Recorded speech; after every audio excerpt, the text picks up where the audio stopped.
Salmo 32, antes de ler o texto, nós vamos orar. Senhor, nós queremos te agradecer pela tua palavra, agradecer a oportunidade que o Senhor nos dá de mais uma vez estar aqui na tua casa. Clamamos que teu Espírito Santo esteja nos capacitando, dando sabedoria, instrução, direção, que ao ouvirmos a tua palavra, Deus, possamos ser edificados.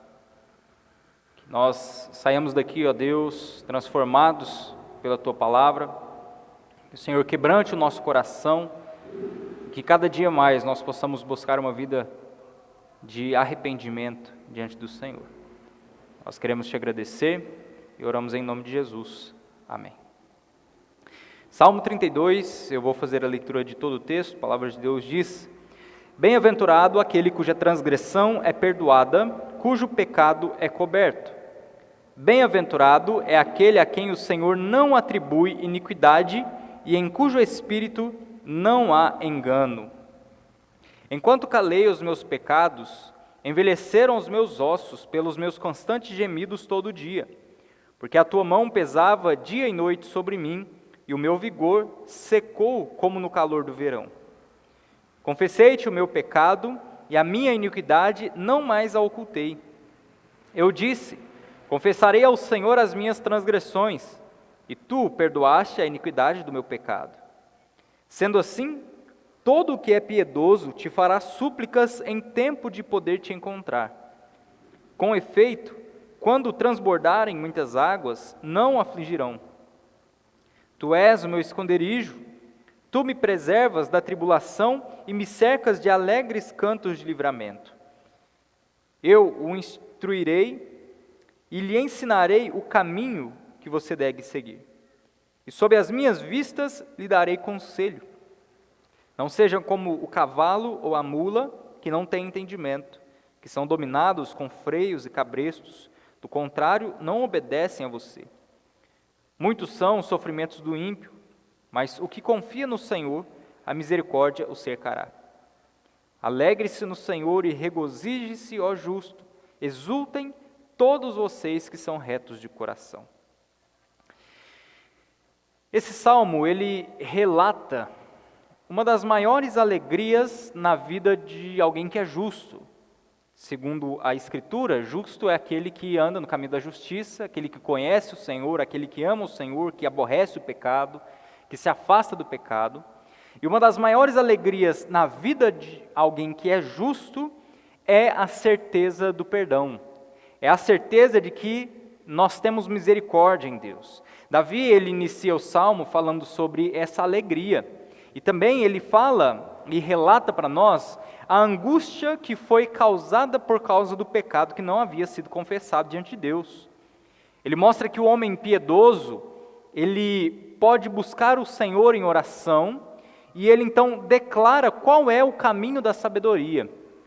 E por fim, ele encerra o texto fazendo um convite, fazendo uma exortação para que os santos se alegrem em Deus, para que os justos se alegrem no Senhor.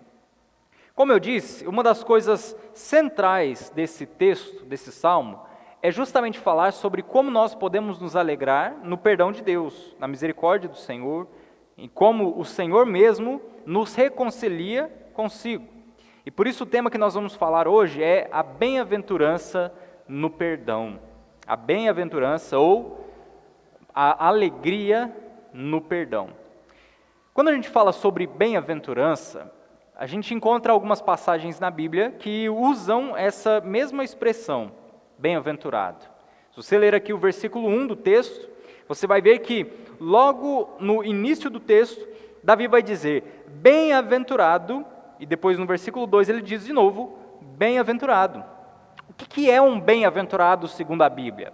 Bem-aventurado é alguém que é alegre, mas não é uma alegria que vem de qualquer modo ou vem de qualquer lugar.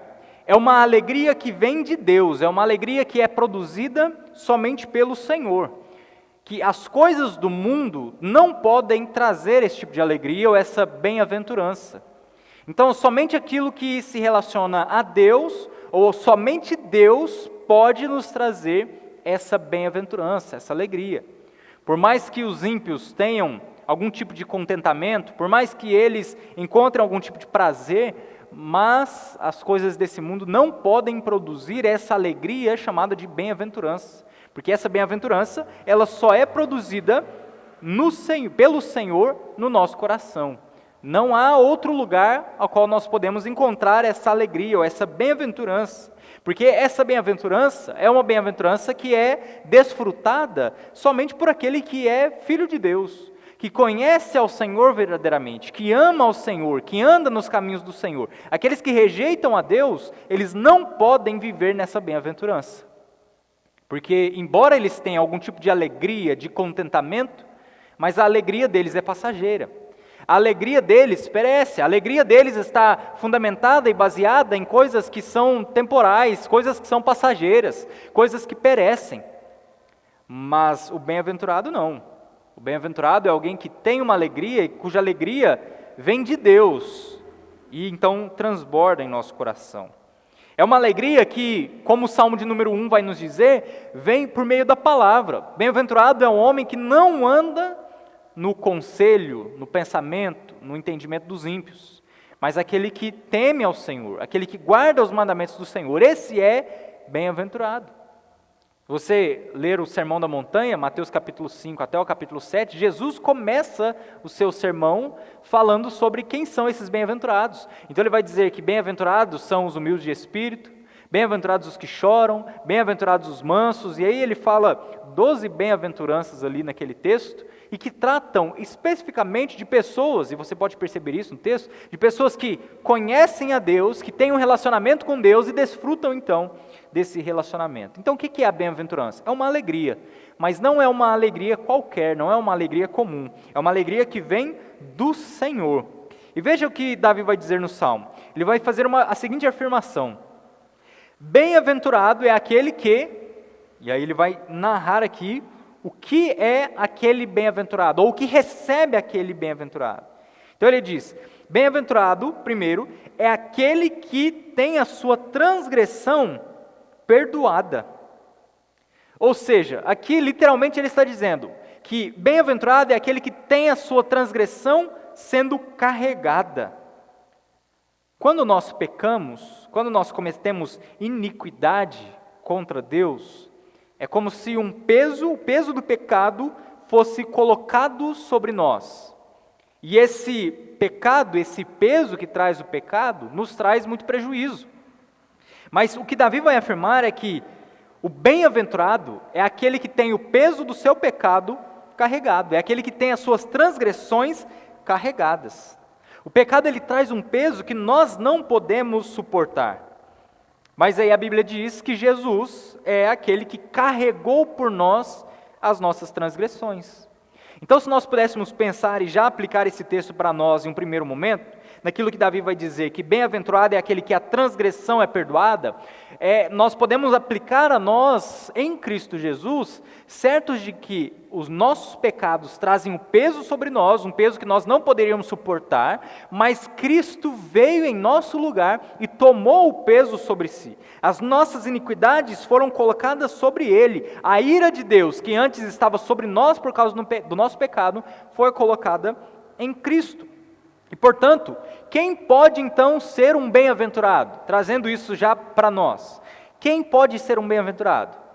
É somente aquele que alcançou a misericórdia em Cristo, aquele que creu em Cristo, aquele que lançou esse fardo da iniquidade sobre o Senhor Jesus. Caso contrário, nós não poderemos viver essa bem-aventurança que Davi vai dizer aqui. Porque se ele afirma que bem-aventurado é aquele que os pecados, as transgressões são carregadas, nós não podemos carregar por nós mesmos. Por isso foi necessário Cristo, que foi aquele que morreu pelos nossos pecados, que carregou sobre si as nossas iniquidades. Então ele vai dizer que bem-aventurado é aquele que tem as suas transgressões carregadas, os seus pecados perdoados e também os seus pecados cobertos. Veja que existia no Antigo Testamento o tabernáculo, depois posteriormente o templo foi construído e havia um sacrifício que uma vez por ano eles faziam. Sacrificavam o cordeiro, levavam depois de passar por todo o processo ali, o ritual, dentro do tabernáculo ou posteriormente do templo, eles levavam o sangue do animal até a Arca da Aliança, no lugar santíssimo, ou o Santo dos Santos. E eles jogavam, aspergiam o sangue em cima da tampa da arca, fazendo o que era chamado de a propiciação. O símbolo ali é que o sangue do animal inocente estava cobrindo o pecado do povo.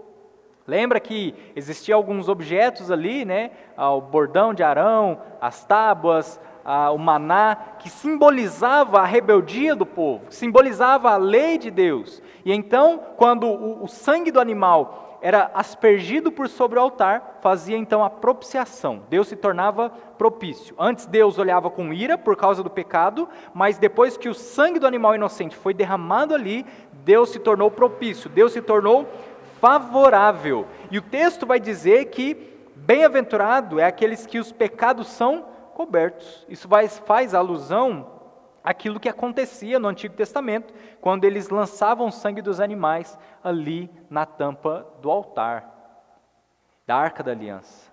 E veja que interessante, porque a Bíblia vai nos dizer que a ira de Deus ela era aplacada.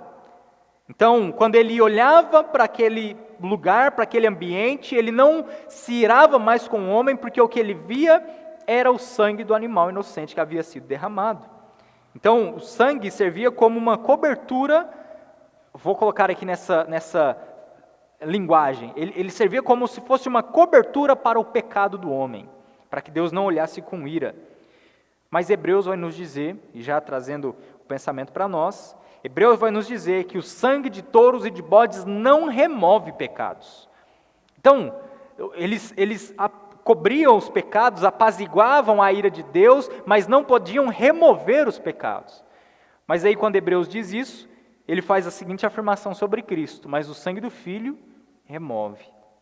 O sangue do Filho é o que pode nos purificar. Ele não só cobre o nosso pecado, mas ele arranca, ele limpa completamente o pecado. Então veja que as afirmações de Davi com respeito a quem é o bem-aventurado, diz respeito àquele que de fato tem uma comunhão com Deus. Não é qualquer um que pode ser bem-aventurado. E se a gente for transportar o pensamento para nós hoje, nós vamos entender que só pode ser bem-aventurado aquele que Cristo carregou os pecados e aquele que Cristo removeu os seus pecados. Fora de Cristo não há bem-aventurança. E o porquê não? Porque o pecado ele é um fardo sobre nós. Olha o que Davi vai dizer, versículos 3 e 4. Enquanto calei os meus pecados, envelheceram os meus ossos pelos meus constantes gemidos todo dia. Porque a tua mão pesava dia e noite sobre mim, e o meu vigor secou como no calor do verão. Veja qual é a afirmação de Davi aqui. Ele está fazendo uma afirmação sobre quando ele ainda não havia confessado o seu pecado. Enquanto Davi calou os seus pecados, a Bíblia está nos dizendo que o peso do pecado estava sobre ele, de forma que Davi teve prejuízo sobre o seu próprio corpo. Então veja, o versículo 3, a afirmação que ele faz é: envelheceram os meus ossos pelos constantes gemidos todo dia. Gemido aqui é um grito de angústia. Então o pecado não confessado, ele produz um mal em nossa alma, e até mesmo no nosso corpo. E somente a confissão é que pode trazer verdadeiramente um alívio.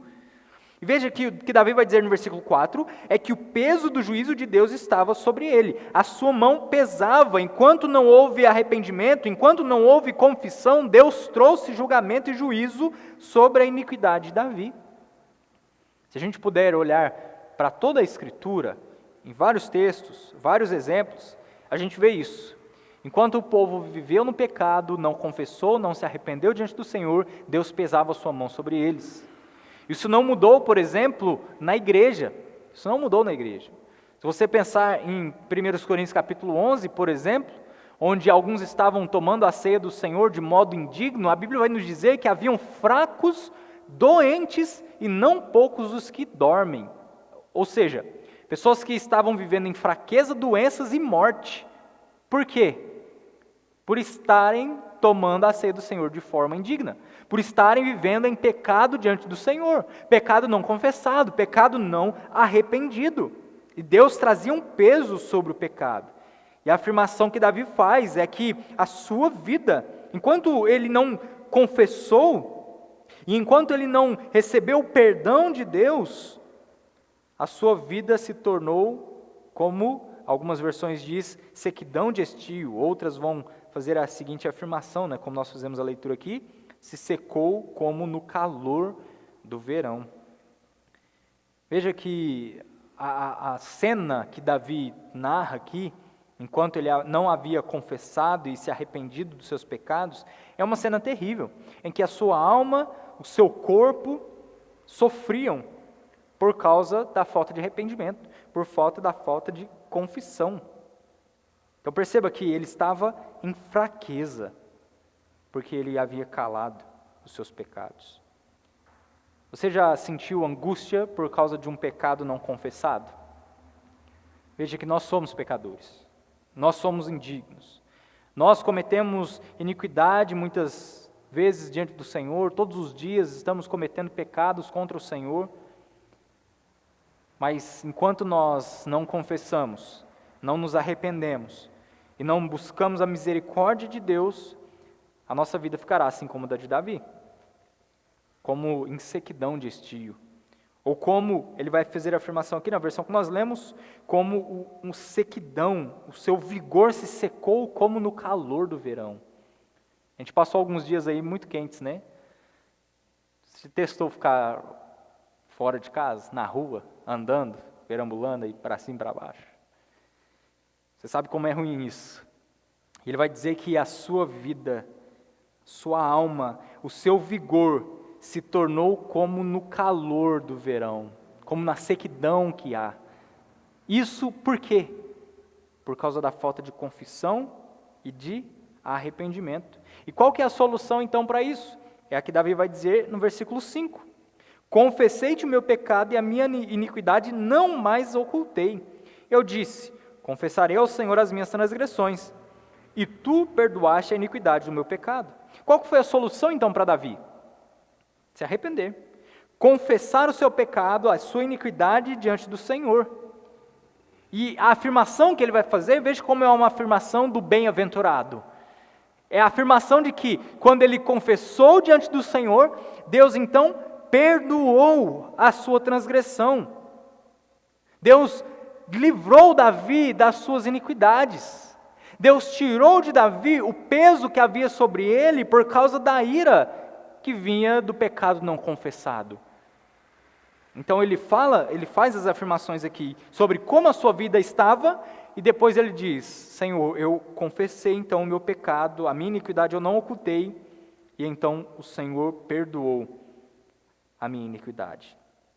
E veja qual que é a súplica, então, do piedoso, versículos 6 e 7. Sendo assim, todo o que é piedoso te fará súplicas em tempo de poder te encontrar. Com efeito, quando transbordarem muitas águas, não atingirão. Tu és o meu esconderijo. Tu me preservas da tribulação e me cerca de alegres cantos de livramento. Olha aqui então, Davi fala então sobre quem é esse bem-aventurado e como o bem-aventurado encontra alegria no perdão de Deus. E depois ele fala sobre qual é então o desejo, qual é a súplica, qual é o clamor desse que é piedoso. Ele vai orar ao Senhor. Ele vai clamar ao Senhor em tempo de poder o encontrar. Deus carrega o fardo do nosso pecado. É como se Davi estivesse dizendo o seguinte: todo homem piedoso encontra auxílio nessa súplica, porque quando ele ora a Deus, confessa o seu pecado diante de Deus, Deus tira de sobre ele o seu fardo. A certeza do perdão é garantida quando nós confessamos nosso pecado diante do Senhor. 1 João capítulo 1, versículo 9, o que diz? Que se nós confessarmos os nossos pecados, Ele é fiel e justo para perdoar e purificar de toda injustiça. Então, quando há confissão, Deus perdoa as nossas transgressões. A ilustração que Davi vai utilizar é, quando as águas transbordarem, então o que acontecerá? Quando as águas transbordarem, ele não será atingido. Então perceba que, lembra da história de Noé? Quando a ira de Deus foi derramada no dilúvio, existia um pensamento antigo, em algumas culturas, de que quando os deuses se iravam, eles enviavam inundações, enviavam grandes chuvas e coisas desse tipo. A figura que Davi vai utilizar, falando sobre o justo, é que quando ele confessa os seus pecados, mesmo que as águas se transbordem, mas ele não será atingido. Porque quem é aquele que pode trazer o julgamento sobre o pecado? É o próprio Deus. Mas quem é aquele que também pode trazer a justiça ao pecador? Quem é aquele que pode, então, remover os pecados? É o próprio Deus. É o que Ele fez por nós em Cristo Jesus. Então, mesmo que as águas transbordem, nós não seremos atingidos. Porque nós estamos diante do Deus eterno, que é aquele que não só traz ira contra o pecador e o pecado, mas também é aquele que redime o pecador. É aquele que carrega o fardo e o peso de todo o nosso pecado. Então, quando o juízo de Deus transborda, Deus nos dá proteção. Quando há, então, arrependimento, quando há confissão, Ele é quem perdoa os nossos pecados. E por isso, caminhando para o final do texto, versículos 8 e 9, Davi vai mostrar qual é o caminho, então, da sabedoria. Já que nós sabemos que o pecado ele traz um peso sobre nós, já que nós sabemos que Deus é aquele que perdoa a iniquidade, que nos limpa dos nossos pecados, que não somente traz a ira, mas também traz a reconciliação, que é aquele que leva e carrega sobre si os nossos pecados, qual é então o caminho de sabedoria? Versículos 8 e 9. Eu o instruirei e lhe ensinarei o caminho que você deve seguir, e sob as minhas vistas lhe darei conselho. Não sejam como cavalo ou mula, que não têm entendimento, que são dominados com freios e cabrestos, do contrário, não obedecem a você. Qual que é o caminho, então, da sabedoria? A gente vê três coisas aqui, três passos que nós temos no texto que falam sobre esse caminho da sabedoria. Primeiro, a instrução, ou seja, nos conduz ou nos informa de maneira que nós vivamos uma vida prudente e cautelosa, nos ensina, ou seja, nos dirige, anda ao nosso lado, nos dando a direção, e também nos aconselha, nos convence. Então perceba que esse caminho da sabedoria é o caminho que nós podemos encontrar em Deus.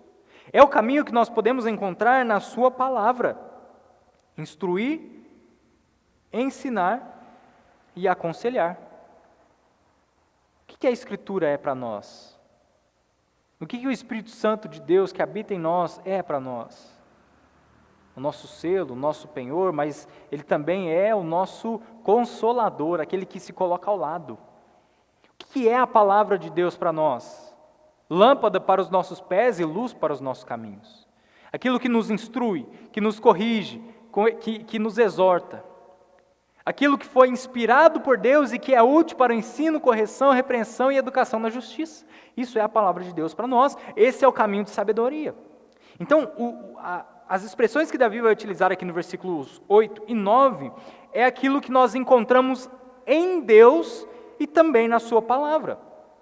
Porque é Deus, por meio da sua palavra, que vai nos exortar, que vai nos corrigir, que vai nos aconselhar, que vai instruir, que vai nos ensinar o caminho pelo qual nós devemos andar. É Deus, por meio da sua palavra, que nos ensina qual é o caminho do arrependimento, assim como também qual é o caminho do pecado, para que nos afastemos dele. Então veja que Davi, depois de falar tudo isso, de nos mostrar que Deus é aquele que nos instrui, que nos ensina, que nos aconselha, ele faz uma ilustração aqui. Não seja como um cavalo ou como uma mula. Como que é um cavalo ou uma mula? Como que você consegue dominar ou domar um cavalo ou uma mula? É com conversa? É? É falando assim, olha cavalo, faça isso, aquilo outro, é assim que você faz? Ou você tem que pôr o cabresto nele e tentar domar ele à força? É assim, você não doma um cavalo conversando com ele, ensinando para ele o que ele deve ou não fazer, através da fala. Você não abre um livro para o cavalo e diz, olha, você tem que agir assim, porque aqui está o manual dos cavalos e você deve ser dessa forma. É assim que é feito, então, a doma de um cavalo, de uma mula? Não. E o que é o que Davi está dizendo aqui? Não seja como um cavalo ou como uma mula, que é ensinado à força. Precisa que alguém, com força, coloque ali o cabresto e então dirija, para que não seja rebelde. O que Davi vai dizer é que o justo, o piedoso, ele não é assim. Ele não é como um cavalo ou como uma mula que não tem entendimento, que são dominados através de freios e cabrestos, porque senão não obedeceria. Não é assim, o justo não é assim. O Filho de Deus, ele aprende por meio da palavra. Ele deve aprender por meio da palavra. Ele deve aprender por meio da exortação, do ensino e da correção que vem do Senhor. O rebelde, o ímpio, é como o cavalo. Não existe alegria em obedecer. Ele faz porque ele precisa fazer. Ele faz porque ele foi dominado para fazer aquilo. Mas nós, como servos de Deus, como filhos de Deus, não devemos ser assim. Pelo contrário, nós devemos ser instruídos, ensinados, aconselhados pelo Senhor, pela sua palavra. O que Davi então nos ensina com tudo isso? Veja que ele fala do seu pecado, e ele diz que por calar o seu pecado ele sofreu. Depois ele afirma que o piedoso, o homem que anda nos caminhos do Senhor, ele se arrepende, ele confessa e encontra em Deus a misericórdia, e que ele não é como um cavalo ou como uma mula, que é dominado à força. Isso nos ensina, portanto, que o pecado ele traz um peso sobre nós de tal forma que ele nos carrega muitas vezes, ele nos dirige muitas vezes. E às vezes ele é como o domador do cavalo. O pecado está sobre nós, coloca um cabresto, um freio em nossa boca e dirige o caminho aonde nós andamos ou não. O que Davi quer nos mostrar é que o Filho de Deus, ele não toma sobre si o pecado como um guia, como um ajudador, como um instrutor, como alguém que o auxilia, mas ele toma o Senhor e a sua palavra como aqueles que de fato o conduz. Por isso há arrependimento, por isso há confissão, por isso há mudança de vida. E por isso, então, ele encerra o texto, versículos 10 e 11, trazendo um convite para a alegria ou para essa bem-aventurança. Olha o que ele afirma. Muitos são os sofrimentos do ímpio, mas o que confia no Senhor, a misericórdia o cercará. Alegrem-se no Senhor e regozijem-se, ó justos. Exultem todos vocês que são retos de coração. Há muito sofrimento para os ímpios. Aquele que não confessa o seu pecado, ele cai em angústia, mas aquele que busca a Deus obtém misericórdia e perdão. E a exortação final que ele faz é: vocês devem se alegrar no Senhor, vocês devem se regozijar, porque vocês são retos de coração. Então veja como Davi começa e como ele encerra o Salmo. Ele nos mostra e nos dá de forma muito clara o entendimento de que quando nós andamos no pecado, nós iremos sofrer as consequências do pecado. E por isso nós precisamos nos arrepender, buscar ao Senhor, confessar o nosso pecado diante de Deus, para que então, como Davi vai dizer lá no versículo, Salmo 51, que Deus restaura a alegria da nossa salvação. Como que Deus é apresentado então aqui nesse Salmo? Ele é misericordioso, juiz, perdoador, ele carrega os nossos pecados, ele ouve a súplica de arrependimento, ele é o nosso esconderijo, ele preserva os santos, ele cerca o seu povo de alegria ele instrui, ensina e dá conselho. E para a gente encerrar aqui algumas aplicações do que nós podemos aprender no texto. Em primeiro lugar, os nossos pecados eles foram carregados por Cristo. Nós não precisamos carregar o peso ou fardo do pecado, porque Cristo já carregou.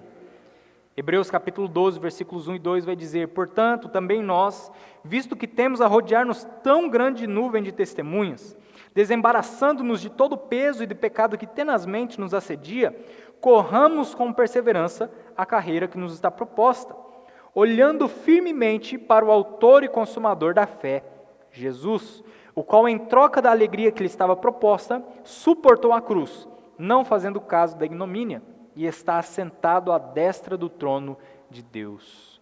Jesus carregou sobre si os nossos pecados. O que nós precisamos fazer? Como Hebreus vai dizer, visto que nós temos uma nuvem de testemunhas, de homens fiéis, piedosos, tementes a Deus, nós devemos nos desembaraçar de todo o peso e pecado que tenazmente nos assedia. O pecado não deve ser um peso sobre nós, porque Cristo já pagou o preço do pecado. Então nós precisamos nos arrepender, confessar diante do Senhor, para que Ele tire de nós esse fardo. Segundo, essa bem-aventurança, essa alegria nós encontramos, e isso é decorrente desse primeiro ponto, nós encontramos quando nós colocamos em Deus os nossos fardos. Então Cristo pagou, e nós só podemos ter alegria plena, completa, verdadeira, bem-aventurança, se nós lançamos sobre Ele os nossos pecados. O pecado ele traz tristeza, sofrimento, angústia. O pecado ele nos afasta de Deus. O pecado ele traz juízo sobre nós. O pecado ele tira as nossas forças, a nossa alegria. Então nós precisamos não só nos arrepender, mas também lançar diante de Deus esse nosso fardo, para que então a gente encontre a bem-aventurança. Portanto, se arrependa, confesse, creia e tenha alegria. Somente em Cristo. Você é um bem-aventurado? Vamos orar. Senhor, nós queremos te agradecer e pedir que o Senhor nos dê sabedoria para andar segundo a Tua palavra. Agradecemos porque o Senhor tem nos ensinado, corrigido. Pedimos perdão pelas nossas falhas, fraquezas e clamamos a Deus a Tua misericórdia sobre nós para que possamos sempre andar segundo a Tua vontade. Nós te agradecemos, ó Deus, e oramos no nome do Senhor Jesus. Amém.